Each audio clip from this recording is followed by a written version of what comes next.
Welcome to Synchronicity. Clocking in with a late solo cast this week. That's fun. Why did I say clocking in like that? What does that mean? Why am I talking like that? Oh boy, guys, it's just been a amazing time, hasn't it? We're living the dream here in the United States of America. We've had a successful transition of power. This affects your life very much. Don't let anyone tell you it doesn't. It's the most important thing going on right now. Did you not know that? Don't worry about yourself. Don't worry about fixing uh, internal sources of stress or trauma. Did I say stress? Stress or trauma or anxiety or anything else that may be deep down really kind of gnawing you at the core. Focus that energy on the president and the politics that are going on. This is what we want to be doing. It's fun. It's nice to be engaged with things that are very distantly removed from us and have no real bearing on our lives. Truthfully, if we really think about it. But if we want to get caught up in that game, it's so fun. So let's just do that. Anyway, happy that no further violence has been perpetrated on our nation's capital. That's good times. How you doing, guys? Things are good, right? We've had a crazy sequence of events here. And by sequence of events, I'm just going to say reality, what's going on. I like the term God for reality. We think of like God. A lot of us have preconceived notions of what that is. Some dude in the sky, some people out here, someone made this thing up to control people. I think if you can just look at God as like everything that is and that is contained within this idea of God, we can just call it reality. We don't have to be weird and make all these distinctions and slice it up and chop it up and say this is, that's not, this good, that bad. Don't have to do that. So that's what I've been doing. I was going to make this episode primarily about the four beasts. I'm not going to do that. I have to flesh those ideas out. If you want to know what I've been listening to most of the time, I always think it's important to have some like spiritual thing, even if it's just music that you're kind of engaging with regularly. I'm listening to this Joseph Murphy book. It's fucking awesome. What is it? The Power. It's a whole series, like 65 hours. I'm going to pull it up on my phone. So I give you the right advice, what it is. The Miracle Power of Your Mind. It's got a nice little golden pyramid on it. It's great. There's a ton of stuff in there. He wrote The Power of Your Subconscious Mind, which is kind of, he studied, I've mentioned this before, with the same teacher that Neville Goddard studied with, Abdullah.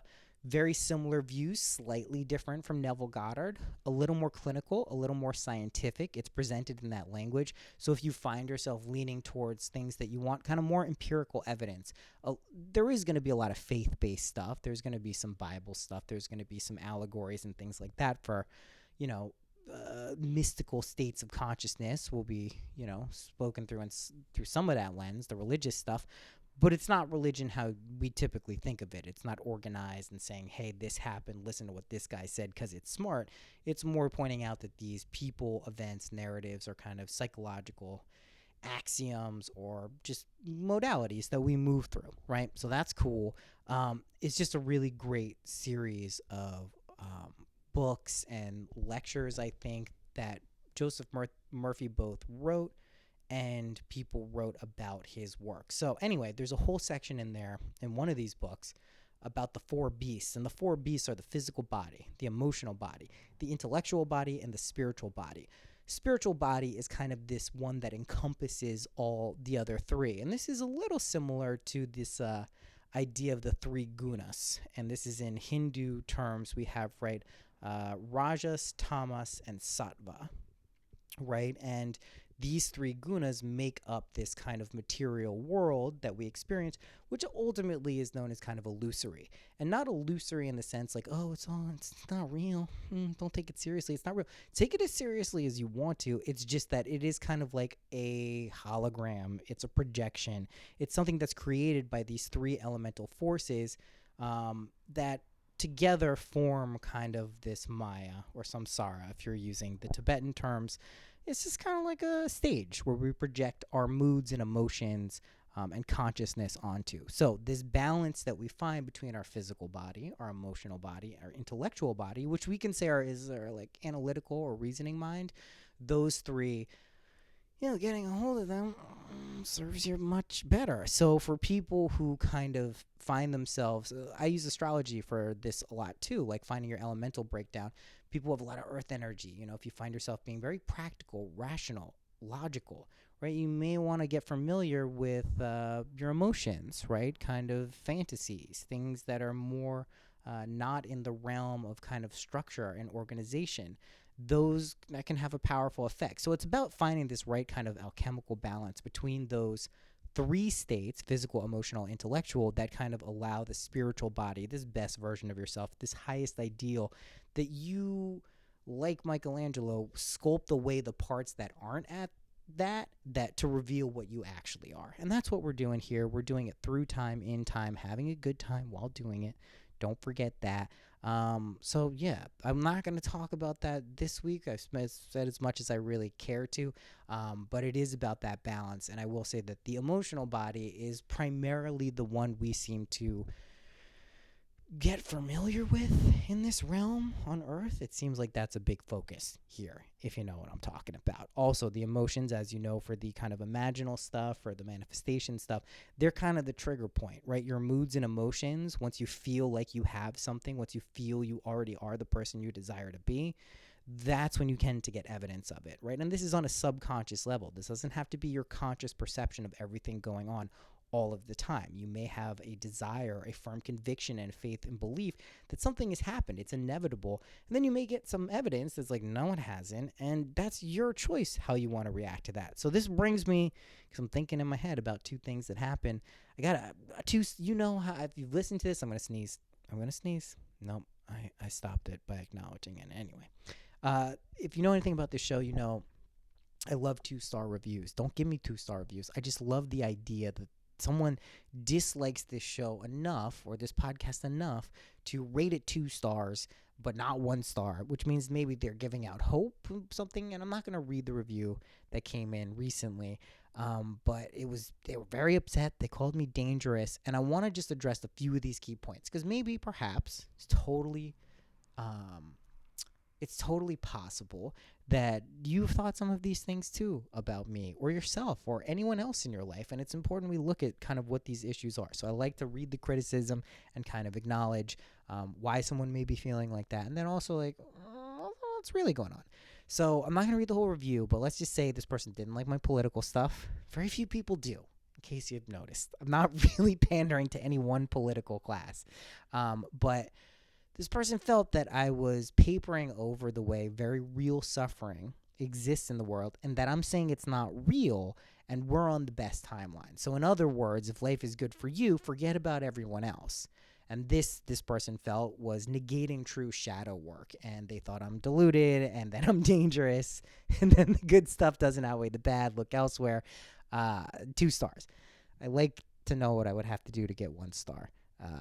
Because I'm dangerous. But anyway, the point is that this isn't about focusing on yourself to the point of excluding other suffering that you perceive around you. In fact, you wouldn't be aware of that suffering unless you had some aspect of it inside of yourself. It can be a trigger point. It's an external reminder of some internal process that's either happening, has happened, or that could potentially happen. That's all. It doesn't mean you tune it out and say, no, that's not really happening. If you're face to face with that suffering and you're, denying it, that's not going to be a comfortable situation for yourself or anyone else around it. So it's not that we focus on ourselves or our consciousness or being the creator and sustainer and destroyer of our reality at the exclusion of the other world, but we don't have to engage with it in the same way. And this teaches us more than anything else that we have agency and kind of total control over our moods and emotions. You have to choose on a fundamental level whether something bothers you or not. It may not feel like a choice. I know when I get kind of compelled or overtaken by anger or rage or jealousy, it doesn't feel like I have control. But if I'm being honest with myself, there is a moment where I've just kind of let it go. It can be kind of like this going off the cliff. It's not like an autonomic response for a lot of people, but it still is a choice fundamentally. You can deny that. You can say, no, you have no choice. It's my physiology. It's some way I was raised. It's nature. It's nurture. It's whatever it is. Ultimately, it is your choice. There is an acceptance of how an external phenomena is going to resonate inside of your internal being and then your reaction to that. So it's not that we exclude the suffering and say, oh no, Donald Trump didn't impact anyone negatively. This type of rhetoric doesn't impact people negatively. Of course, but ultimately, everyone has the decision to engage with this stuff how they want to. When you start to infringe on what other people's kind of worldview or perspective because you think it's wrong, that's dangerous. That's actually dangerous. Everyone can turn this off whenever they want. The people listening, I love you guys, are listening because they understand. I'm not saying tune out the suffering of the world, forget everyone else. You're on the best timeline. No one, fuck everyone else. Of course, that's not true. Of course, I acknowledge that there's a tremendous amount of suffering, just pain, loss, and a lot of it has to do with there's a forgetting of that everyone has the ability to kind of choose and shape what they perceive, what they feel, which inevitably has a causal effect on what they experience, external reality. That's all I'm saying. If I'm sitting here saying, "Oh yeah, no, yeah, there's no starving children in the world, in this thing we call Earth. This doesn't exist. No, there's no police injustice. There's no systemic injustice. Of course, that's not what I'm saying. I will say there seems to be. I'm not accusing this reviewer of being one. There seems to be a certain type of person. I know I have been one in the past who gets pleasure or identifies or creates their persona based on what someone else is doing wrong and the way it should be done. That's a game that's satisfying to play until it isn't. That's all I can say. You'll look back and you're usually like, oh geez, I was just wasting a lot of time there. So I get it. It's fine. Everyone has their own kind of internal judgments of external reality. The best thing you can do, which is what I'm recommending, pull away that projection, figure out why you're even getting upset at something in the first place, and then make a decision from there. You're still allowed to be passionate and care about things you want to care about. Of course, there need to be people who are so moved by the suffering of others that they see in the world that they make it their life's mission to alleviate that suffering. That makes them feel good, which is their mission that they've decided to take on, and that's what they want to do. The worst thing you can do is look at someone like that. If you're someone who's out here supposed to be, I don't know, telling jokes for a living, making people feel good, making paintings, cooking food. If you look at someone whose job it is to, alleviate polio or whatever the fuck it is, COVID, whatever the fuck, you're going to waste your time. You're not doing what you know you're supposed to be doing. So all I say is, listen, you're on the best timeline, not because everything around you is objectively amazing. In fact, it's not. We live in a world of duality that's actually impossible. It's not possible to have this kind of everything around us is perfect all the time. We don't live there. It's unity consciousness. It's not where we are. But you do have the ability to say, okay, I'm pretty sure I can modulate this reality with my internal sense of being, with how I feel. Let me try a few things out that I may have picked up over the years and heard about, regarding impressing my subconscious and building a bridge between your conscious objective mind and your subconscious subjective mind. Some of those things, just play around with them and see if you can alleviate suffering in your life. If in any way you're able to do that, you're on the best timeline. That's how you know. Does it mean you look out there and instantly everyone is around you just saying, yeah, you did it. There's no more world peace. There's no more poverty. There's no more this. Until everyone is kind of convinced and fully aware that that's how this reality works, we're not all going to see that together. Forget about it. As long as there's internal strife, disharmony, people forget that they're kind of running the show and that we're creating this with our awareness, and it's kind of like a giant movie that we're all creating at the same time.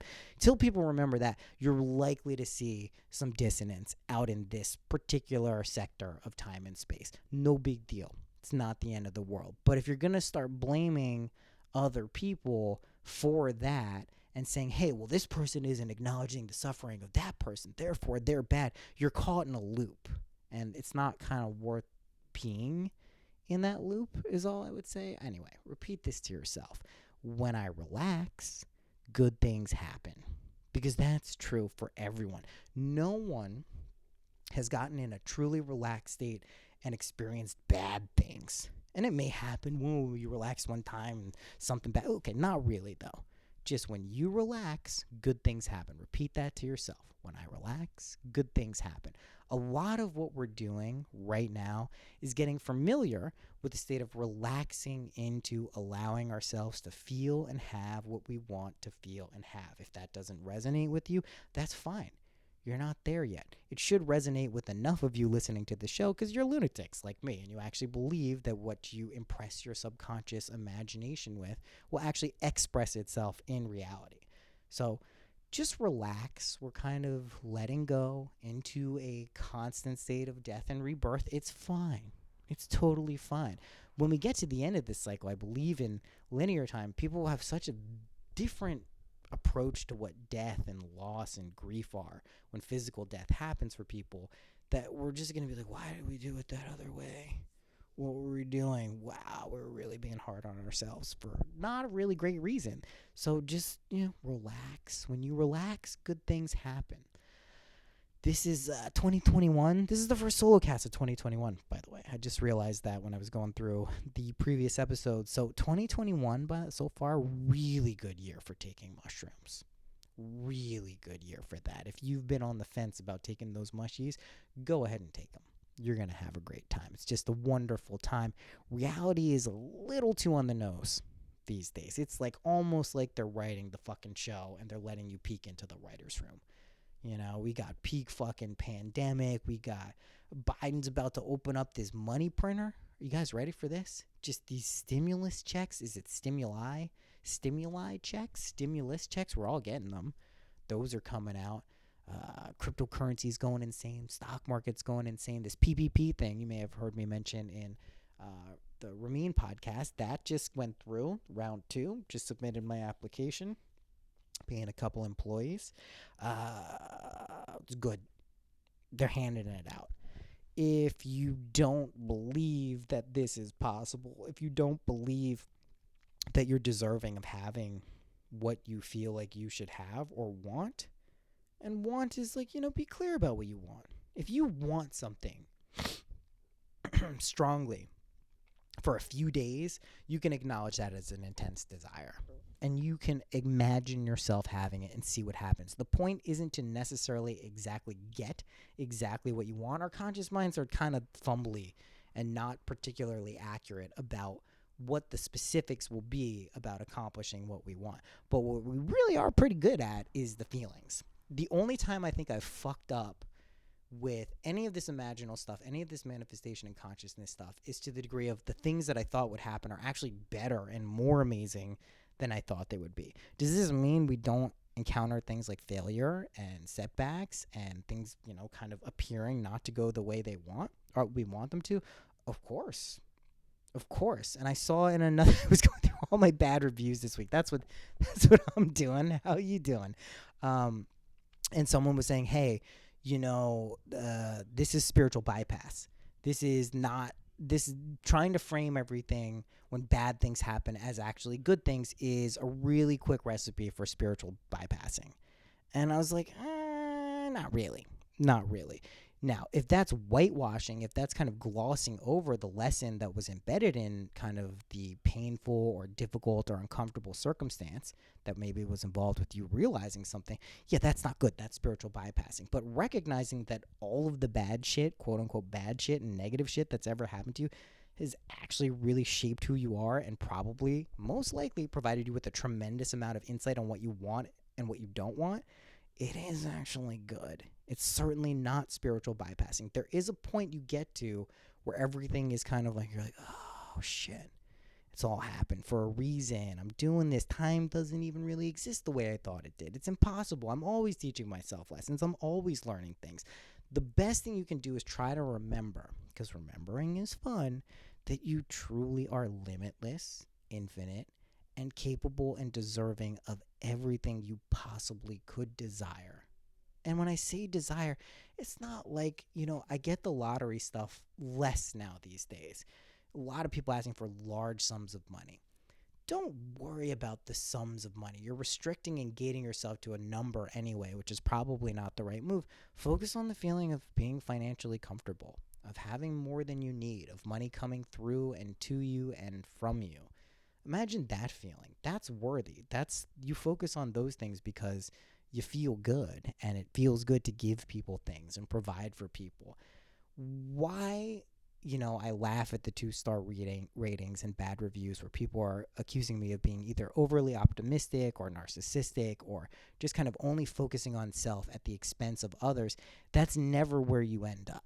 You always end up with the point of wanting to share, of wanting to give, of wanting to support, of wanting to spread joy and happiness and peace and harmony. That is where you will always naturally end up. You could have the most depraved, twisted, crazy fucking desires in the world, you will end up at the same place. That's important to acknowledge and point out because I think a lot of people put too much judgment on, what it is that they want, why it's good, why it's not. And all you're doing is buying into narratives, usually that aren't yours, right? I mean, in terms of like, you've created these projections, you've engaged with, people, parents, places, situations, media that kind of feed you other situations, other narratives. No, things are happening to you. There's a reason you feel like this because things are against you. This is bad. This is why things happen. To let yourself off the hook. That's not really satisfying in the end. And everyone kind of knows that. When you stand up and take personal internal accountability for your surroundings, where you are, how you feel, it's not that instantly it's going to turn around. It can, but it at least shows you an accurate representation of what's going on, which you could not exist in this world without desiring to be here, and you desire to be here for very specific reasons. What are those reasons? That's up for you to figure out. For me, is to share and express myself and remind myself and other people that it's fun, it's cool, we're having a good time. Let's figure out how to bend this reality as much as fucking possible. That's the way I look at it. Let's talk about a little bit of crypto, a little bit of money stuff. The in-depth stuff is on the Patreon and the Discord server. This is half an ad for that, half just so people stop asking me questions. You can go into the community. There's a ton of people. It's like, imagine people like me who know a lot about crypto and, business stuff, and then sharing and spreading that wealth. It's like an exponential kind of mycelial web. So do that. It's easy. You can sign up and then quit. Patreon, blah, blah, blah. Joe Biden, Democrats. The way this typically works historically, they're going to be handing out the kashish. They're going to be handing it out big time. Granted, there's, still special and corporate interests. There's going to be a lot of, funny money, not really accessible to everyone. But for the most part, money's going to be going out the door to the people, like the circulatory system. If you're someone who's encountering kind of financial stress, hardship, figure out how to get this shit. If you need to go on unemployment, please do that. If you need to start a business because you don't have one yet and want to get in line for the next PPP, you better believe there'll be a round 3. Things don't just come in 2, right? So get these things up and running so you can be in position. Gone are the days where it's impossible to figure out how to be kind of your own business, your own corporation, to take advantage of a lot of things that are set up to allow previously bigger and kind of corporations who understood how to do this stuff. You can do that now as an individual. You can employ family members. You can get, money from the government in the form of grants and loans that are forgivable. Do this shit. However it feels right to you, do it that way. But take advantage of what's out there for you. The first step is just knowing, like, I didn't know anything about PPP stuff. I didn't know anything about crypto. I had this crazy idea that I could have money come to me effortlessly, easily, in a way that felt genuine, authentic, and fun for me. And that's what's happened. I didn't limit it just to these things. In fact, when I find myself limiting how I make money or how I experience love or how I get things that I want to specific kind of veins of like what it will be, that's when I find manifestation stuff doesn't work so well. Imagination stuff doesn't seem to work out exactly how I wanted it to. And I have to kind of learn this lesson that it's not about the specifics most of the time of what you want. It's the feeling. It's the feeling that you would have had you had them. For me, what this looked like, whenever I'm getting kind of a large sum of money coming my way, there's a point where it just feels like I'm thinking about it, thinking about the thing. Wow, what would it be like if I would get it? How would this be if I got that thing? Wow, wouldn't that be cool? There's a distance there. You go to sleep, you kind of impress on yourself that you have this, it's there, it's already yours. At a certain point, you wake up and you go, I feel different. I kind of feel like this is in the bag. And maybe a set of circumstances then arises that makes it seem like it's more probable for you to get the thing that you wanted or feel like you had the thing that you wanted. Irrelevant. That's just fun. That's just kind of like the sign following. Remember, signs always follow. That's cool, but it's not about that. It's about the feeling. It's about the feeling of knowing you are the person you want to be. Don't feel any shame in focusing on material things. Don't focus any shame on focusing on relationship things. You will inevitably get to the point where those things lock into a place, I promise you, and then you'll be like, shit, can I use this for like my life being perfect? Can I tap into the reality of the recognition most of the time that my life is fucking perfect? Even when it feels like it's going completely off the rails, can I feel like it's actually perfect? Do I know myself to be a responsible, kind of powerful, not kind of, powerful person who has responsibility for my life and those around me? Can I do that? Can I be that person? I think I can. What would that feel like? What would that feel like for me? Do that just before you're going to sleep. You could be fucking a mess the rest of the days, all fucked up. Do that before you go to sleep. See how long it takes you to click into what the reality you'd like to be living in and what you would feel like. See how long it takes external reality to bend to your will. Mentioned this on a lot of podcasts. Truthfully, you are constantly in a state of withdrawing your awareness when you go to sleep at night or you lose consciousness or you're in a psychedelic state. You then reconstruct reality based on your awareness, and then things tend to happen. Have you ever noticed a lot of people who go into highly altered states? I'll use DMT as an example. I've seen this a lot. These very profound experiences on DMT.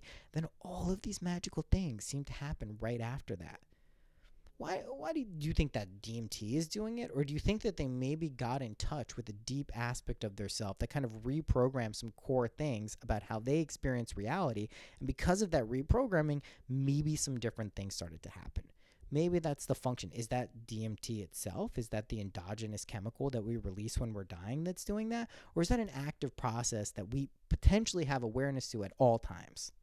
Which feels more right? That it's this limited thing that you can only access by doing this thing this one way? That doesn't seem coherent. That doesn't seem consistent with what mystics and smart and wise and compassionate and loving avatars of our own consciousness have expressed throughout the years. Doesn't sound right. So just recognize that everything is an opportunity for your own awakening, awareness. All you're awakening is this inherent kind of belief. When I say belief, just like direct experience that like, oh shit, I'm in the driver's seat for real. And of course, this does not negate the suffering of other people. Is it better to be aware of the suffering of other people as God or as someone who can do nothing about it? Is it better to awaken to kind of the objective faults of others as someone who is infinitely forgiving? Or is it better to be like judgmental and be like, that person's fucked? The joy is in overcoming, right? You understand this? That's why we put challenges and negative polarity things in our way. The joy is in overcoming. Do you know how good it feels when you're watching your team play and they're behind and then they come back and win? It's fucking amazing. It's way better than just crushing a fucking team and stepping on their throats the whole way. No one likes that. I'm watching this show, Ertuğrul, fucking Turkish show. It's the same show. It's over and over again. It's hundreds of episodes. It never stops. It's fucking amazing. And basically, as soon as they solve one problem, they get 3 more problems. And the way the show works is you keep enjoying it because they're overcoming. I'll omit the part where a lot of the show is state-run propaganda by Turkey to encourage kind of Muslim belief. It's still a fucking cool show. But the joy is in overcoming. Always remember that. Remembering stuff is fun. That's the other part of it. Remembering who you really are, that's a fun process. It's not a painful process. It can be, doesn't have to be. The feeling of satisfaction is something that you are going for. It's probably one of the easiest and most identifiable feelings we have. You know what it feels like to be satisfied. Have you forgotten what it feels like? Imagine this scenario. You worked the hardest fucking day of your life. It's physical, demanding labor. You're just fucking beat up. Holy shit. It's fucking the dawn, to crack of dawn, to the fucking end of the day when the sun goes down. You're fucking beat. You go home. You can't wait to fucking relax. But as soon as you get home, you got fucking people all up on your ass. You gotta do this, you gotta do that, you gotta do dishes, you gotta pay bills, gotta do all this stuff. Like, fuck, I gotta do all this shit. I'm ready to relax, but I can't. I got all this stuff to do. Then you're ready. Then you're like, all right, I'm finally fucking done. You go upstairs, you're getting ready, you're gonna draw yourself a bath, you're feeling good, you're feeling fancy, feeling nice. Then what happens? You get a phone call, you gotta fucking talk on the phone for 20, 30 minutes. You're like, holy shit, I'm fucking tired. You're exhausted physically, mentally, spiritually. You don't got shit in you.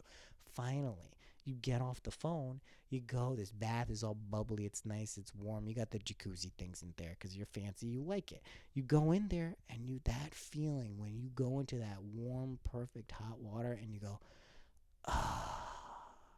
that's satisfaction.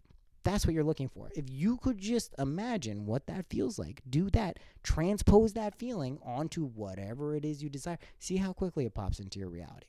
See how quickly reality bends and conforms to your will. It's not even will at that point, just your desire. It has no choice but to.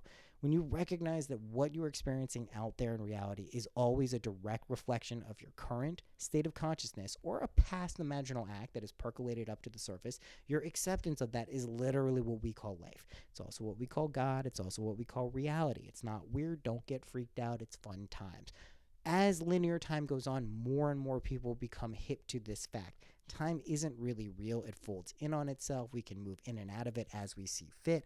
We nevertheless experience it linearly most of the time. That's an amazing feat of our consciousness. You're a badass for doing that. You're a badass for pretending that you are limited in any way. Of course we are. We can't fly. We don't have wings right now. You have to go in your dreams and fly if you want to do that. Nevertheless, you are unlimited. You've just chosen to take on some specific limitations. This is not an endorsement to go test your own vulnerability in the physical world. Don't recommend that. You can certainly play with it. You can imagine your body being different, doing different things. This is how we see people overcome kind of improbable stuff. Wim Hof with the breathing and the water and the cold and the whole thing. Let's convince themselves they could do it. Everyone can do that. Same way yogis do it. It's just training your mind and having it be malleable enough, yet firm enough to kind of accept the convictions you implant in yourself. Not the hardest thing once you get the hang of it. The trick is to not be influenced by all the doubts and fears and all the scaries that you will throw at yourself, not just internally, but through other people. Is doubt reflected back to you? Is someone doubting your abilities? That's you. That's internal stuff. This also guards us against what one of my critiquers said, spiritual bypassing. When you recognize everything outside of you is actually an internal problem, it's very difficult to spiritual bypass. It's very difficult to move away or through or against something. Not through isn't the right word, but against something, away from it. Because you can't do that. It's you. Your awareness, your ability to kind of recognize something is literally the thing that's allowing you to engage with it in the first place. You still want to go try to blame something outside of you? Good luck. Good luck. Good fucking luck. Are we going to do a short episode? We are. I believe we are. Everything is good, guys. We got a lot of shit going on in the Patreon. We got a lot of fun bonus episodes and live streams. We have the Q&A coming next week. That's where you ask questions. We got the Discord is fucking popping off. If you have questions about the PPP, payment protection plan, how to just kind of not, I don't want to say game the system, but just use it appropriately because it's not actually designed to fuck you up unless you believe it is. When you understand that like banks aren't out to get you, people aren't out to fuck you, sure, maybe they are objectively, who gives a shit? But when you believe that they are not and you know that you're going to fucking win no matter what, guess what? You're going to do it. And it'll look differently for everyone. Some people, maybe it's just a push of a button and all of a sudden they're millionaires. Some people like me like to figure it out in different ways and then say, oh, look at this thing I did. It's replicable. Why don't you try it out? That's what I like. Don't judge yourself for how you figure all this shit out. It's not worth it. It's not important ultimately. Remember to have fun. Take things not so seriously. Be playfully curious about what you can experience in this reality. Relax into it. Don't attach your consciousness to your complexes, your trauma, your shame. If you find yourself doing that, don't blame yourself for that. Don't get mad at me for saying you shouldn't. Don't get mad at yourself because you feel like you can't. just use that satisfaction narrative, getting into that water after a hard day, and transpose it. You overcame it. You already did it. You are not condemned to stay in any state ever.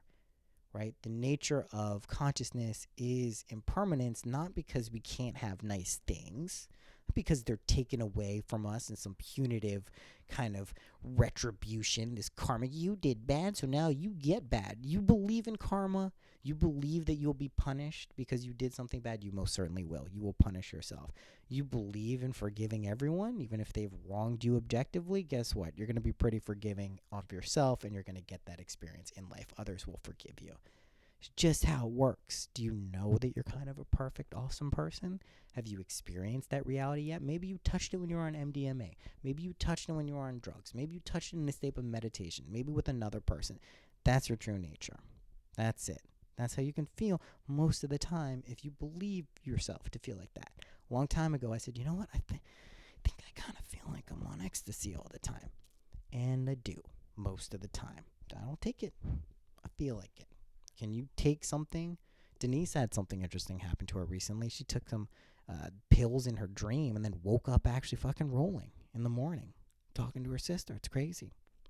How cool is that? You don't need to take drugs anymore. Just do them in your dreams. Dream drugs. That's this week's group imagination. Let's go and to the dream world and take some drugs together. Can we do that? We'll share our experiences on the Patreon. Sounds fun. Awesome. Okay. Whew. Spoke a lot on that one. Did I mention it's a great year for taking mushrooms? 2021. Going to be a good one. Music coming on the Patreon, all the fun stuff. That's it. Until next week, happy imagining.